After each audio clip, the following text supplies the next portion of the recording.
नमस्ते क्लास। आज के हम लोग इस वीडियो में पढ़ने वाले हैं एक अलग टॉपिक, और आज का हमारा टॉपिक है the peasants and the sepoy. ठीक है, आज हम लोग पढ़ने वाले हैं किसान और जो मतलब कि जो सैनिकों ने जो विद्रोह किया था, जो रिवोल्ट किया था। क्योंकि हम लोग ये चैप्टर पढ़ रहे हैं कि 1857 में जो विद्रोह हुआ था वो किन किन कारणों के कारण विद्रोह हुआ था। तो हमने पिछले वीडियो में देखा क्या कि नवाब का जो पावर है वो लूज होते जा रहा है। मतलब कहने का मतलब है कि जो नवाब अपने आप को, मतलब जो लोग यहाँ पे अपने आप को सम्राट समझते थे, राजा समझते थे, नवाब समझते थे, उनकी पावर भी धीरे धीरे अंग्रेज क्या करते हैं कि छीन लेते हैं। ठीक है, तो वो एक खुन्नस है ही, मतलब कि वो चाहते ही हैं कि रिवोल्ट हो। ठीक है, अब देखिए इस टॉपिक में हम लोग पढ़ेंगे कि किसान और मतलब जो सैनिक हैं, जो अंग्रेजों के जो सैनिक हैं या जो राजा के सैनिक हैं, उनके अंदर विद्रोह की भावना क्यों आती है और वो क्यों रिवोल्ट करना चाहते हैं। ठीक है, तो स्टार्ट करते हैं। देखते हैं कि इन कंट्री साइड, हम लोग जब किसान के बारे में बात कर रहे हैं तो हम लोग गांव के बारे में ही बात करेंगे अक्सर। ठीक है, तो मतलब कि गांव में ही किसान रहते हैं, वही खेती होती है। ठीक है, तो in country side peasants and जमींदार सोड रिसेंटमेंट।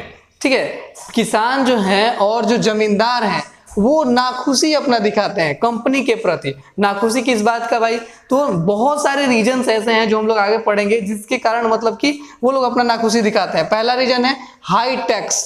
हम लोग पढ़ते आ रहे हैं शुरू से ही, पिछले चैप्टर्स में भी पढ़ते आ रहे हैं कि कंपनी क्या करती है, अपना प्रॉफिट देखने के लिए, अपना प्रॉफिट मतलब लगाने के लिए वो ये नहीं देखती है कि मतलब कि कौन सा किसान कितना फसल उपज कर सकता है, कौन सा किसान कितना मतलब टैक्स दे सकता है, रिवेन्यू दे सकता है, लेकिन वो अपने अनुसार जो है, कभी देखते हैं परमानेंट सेटलमेंट लगा देती है, कभी देखते हैं लैंड सेटलमेंट लगा देती है, कभी देखते हैं मतलब अलग अलग तरह के सेटलमेंट्स लगा करके उनपे टैक्सेस का मतलब कि एक अंबार खड़ा कर देता है, एक पहाड़ खड़ा कर देती है, जिससे कि मतलब उससे परेशान रहते हैं। तो एक ये रीजन होता है जिसके कारण मान लीजिए कि क्या होता था कि किसान जो फसल उगाते थे वो तो अपने खाने के लिए भी रखते थे, फिर उनको उसको बेचना भी है। ठीक है, कि ताकि उनके जो आर्थिक जीवन यापन करने का जो संसाधन है वो चल सके। और दूसरा क्या है कि उनको मतलब कि टैक्स, तीसरा क्या है, उनको टैक्स भी देना है। ठीक है, तो इतना सारा प्रोसेस जो है वो कंप्लीट नहीं हो पाता है। तो इसके लिए क्या करते हैं वो लोग, अब देखिए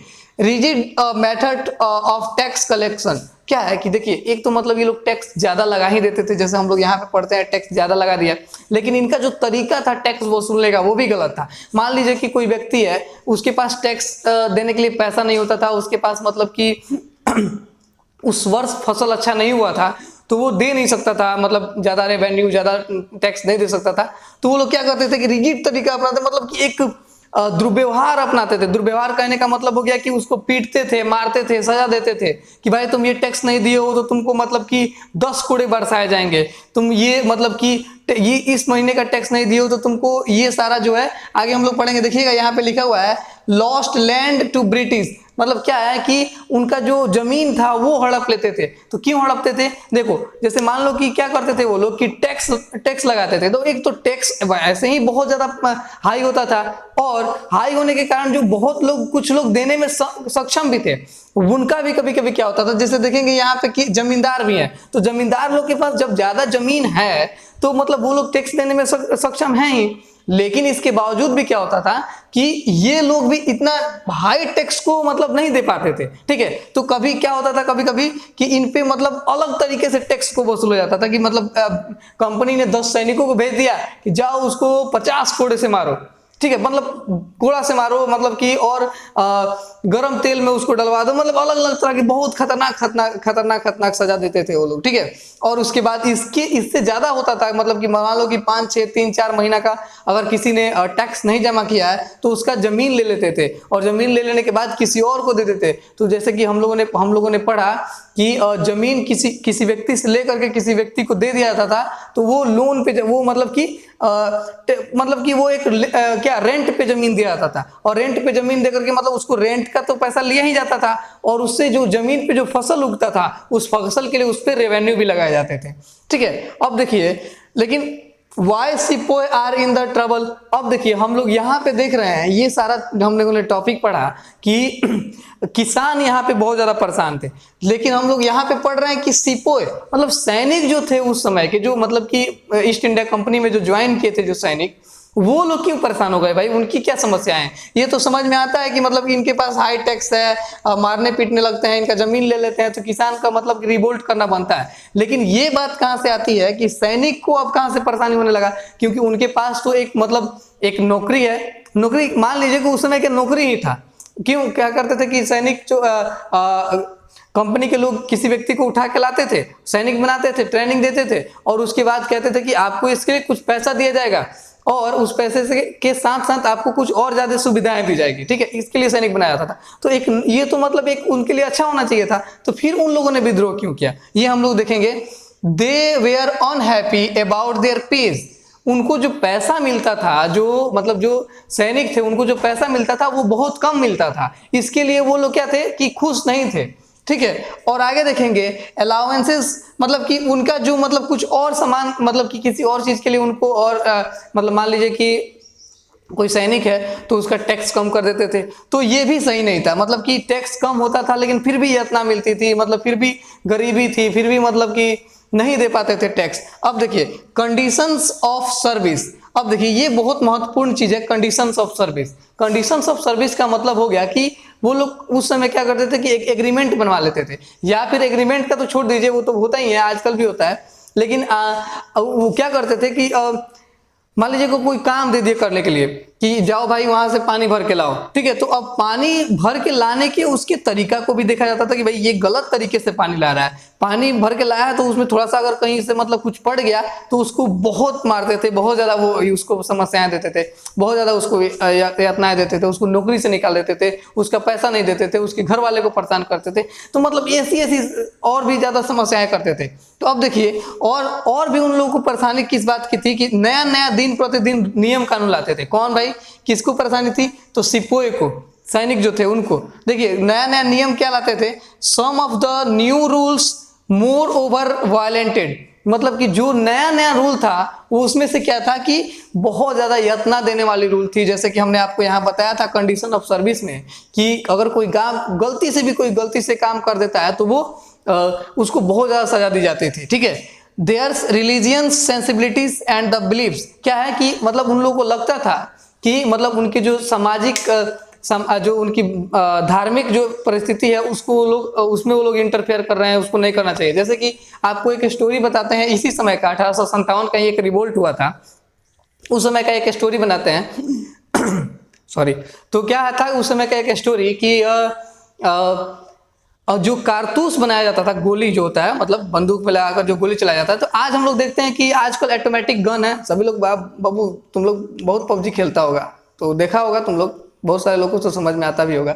तो देखिए वो पबजी के बात है। अब देखिए क्या है कि जो कारतूस बनता था ना उस समय का, तो ऐसा मतलब ऐसा था या नहीं था ये मतलब कहना थोड़ा सा मुश्किल है, मतलब था 95% तक था कि उस कारतूस में मतलब कि जो गाय का मांस यूज किया जाता था या फिर सुअर का मांस यूज किया जाता था। तो हमारे यहाँ बहुत सारे धार्मिक लोग हैं, ठीक है, तो उस धर्म के लोग, सारे धर्म के लोग जो है उनके सैनिक में थे। तो अब हिंदुओं की मान्यता थी कि भाई गाय हमारी माता है, तो हम लोग क्या करेंगे कि हम लोग उसके जो कारतूस है उसको, उस समय का कारतूस क्या होता था कि पहले तो उसको उसमें एक आता था बैंड टाइप का, उसको ऐसे मुंह से खींचिए और खींच करके फिर लगाइए और लगाने के बाद उसको फिर से गोली मारिए, ठीक है, इतना सारा प्रोसेस होता था। तो ये उन लोगों को लगता था कि भाई ये तो हमारा धर्म नष्ट करेगा, ठीक है। तो अब इसी तरीके से मतलब कि बहुत ज्यादा बिलीव्स बढ़ता था, उनको लगता था कि हमारे मतलब कि वो क्या है कि धार्मिक चीज, हमारा धर्म जो है वो बहुत खराब हमारे स्थिति में जा रहा है, ऐसा हम लोग करेंगे तो इसके लिए भी क्या करते थे वो लोग, मतलब थोड़ा सा नाखुश थे, विरोध जताते थे। अब अगला है agreement to serve company in overseas expeditions of required and story. देखिए यहाँ पे भी एक स्टोरी है। तो सबसे पहले हम आपको बता देते हैं ओवरसीज का मतलब, ओवरसीज क्या होता है कि उस समय के जो कंपनी थे उनको कहा जाता था, देखिए स्टोरी पहले सुन लीजिए कि उस समय स्टोरी क्या हुआ था कि उस समय में जैसे कि यहाँ पे मान्यता था कि गाय का मांस वाला जो कारतूस है उसको मुंह से खींचेंगे और उसके बाद राइफल में भरेंगे फिर गोली मारेंगे तो इससे धर्म नाश होगा। तो इस तरीके का जो मान्यता था, वहां पे भी एक मान्यता था कि समुद्र के किनारे ओवरसीज, मतलब कि एक बार क्या हुआ कि हमारे देश में मतलब कि और भी ज़्यादा, मतलब इंडिया का मैप ऐसा ही होता है, थोड़ा सा बना लीजिएगा आप लोग। तो यहाँ पे जाकर के कोई कंट्री है जो यहाँ पे मतलब अलग, तो यहाँ पे जाकर के लड़ाई करना था उन लोगों को, ठीक है।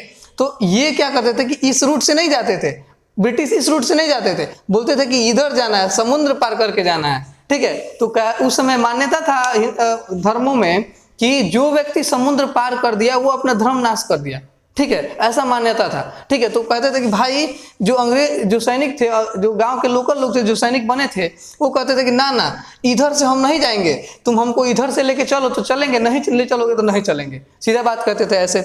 तो क्या हुआ कि कहे कि नहीं, अब क्या, कंपनी कहते थे कि नहीं, तुमको चलना है तो इधर से ही चलना है, क्योंकि अंग्रेजों को यहाँ की धार्मिक चीज़ों के बारे में, इसी चीज़ के लिए तो यहाँ पे वो लोग राज करने लगे कि मतलब यहाँ पे बहुत ज़्यादा धार्मिक चीज़ है, वहाँ पे मतलब हम लोग बहुत ज़्यादा राज कर सकते हैं, लोगों को बांट करके, डिवाइड एंड रूल करके, ठीक है। तो ये सारी मान्यताएं थी। अगले टॉपिक में हम लोग बहुत अच्छा से एक्सप्लेन करके पढ़ेंगे, ठीक है। अब देखिए, also sepoy were unhappy with what was happening in the countryside. सैनिक जो थे इस बात को लेकर के भी बहुत ज्यादा दुखी थे कि गांव में क्या हो रहा है, क्योंकि ये लोग तो रहते थे राज्य में, राजा के पास रहते थे, तो इनको परेशानी हो गया था कि भाई गांव में क्या हो रहा है। क्योंकि देखिए, प्रत्येक सैनिक कहीं ना कहीं भाई जुड़ा हुआ है गांव से। सैनिक क्यों, मतलब कि कोई सैनिक मतलब बहुत ज्यादा मजबूरी में, या फिर मतलब किसी को ऐसा थोड़ी था कि किसी को युद्ध में जाके मर जाना है भाई, तो मतलब उसका मन था कि नहीं हमको सैनिक बनना है। आजकल के तो युवाओं को भाई है कि हमको अपने देश का सेवा करना है, लेकिन उस समय ऐसा कुछ नहीं था,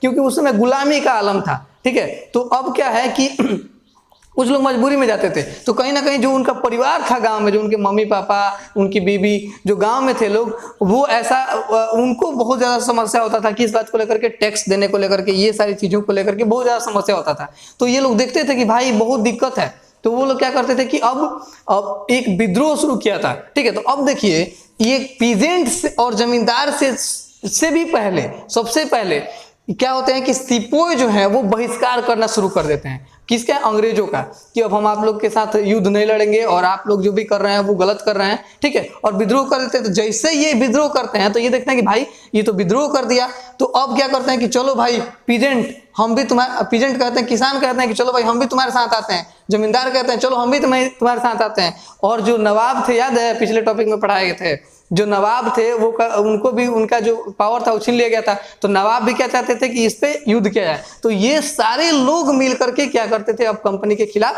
युद्ध छेड़ देते थे, मतलब कि। तो ये था 1857 का रिवोल्ट, ठीक है। तो ये इस अब देखिए, हम लोगों ने पढ़ा कि पहले नवाब का पावर चला गया, अब पीजेंट्स और जो जमींदार हैं इसके वजह से सिपोही जो है इसके ये विद्रोह जताते हैं। और हम लोग अगले टॉपिक में पढ़ेंगे 1857, यहाँ अभी आगे नहीं पढ़ेंगे, अभी हम लोग पढ़ेंगे कि और क्या क्या चीज हुआ जिसके कारण जो है विद्रोह बढ़ा था। अगले टॉपिक में हम लोग पढ़ते जाएंगे सारा चीज, उसके बाद हम लोग आगे पढ़ेंगे कि विद्रोह के बाद क्या हुआ था, ठीक है। तो मिलते हैं नेक्स्ट वीडियो में, तब तक के लिए बाय। कोई क्वेश्चन होगा तो पूछते रहना।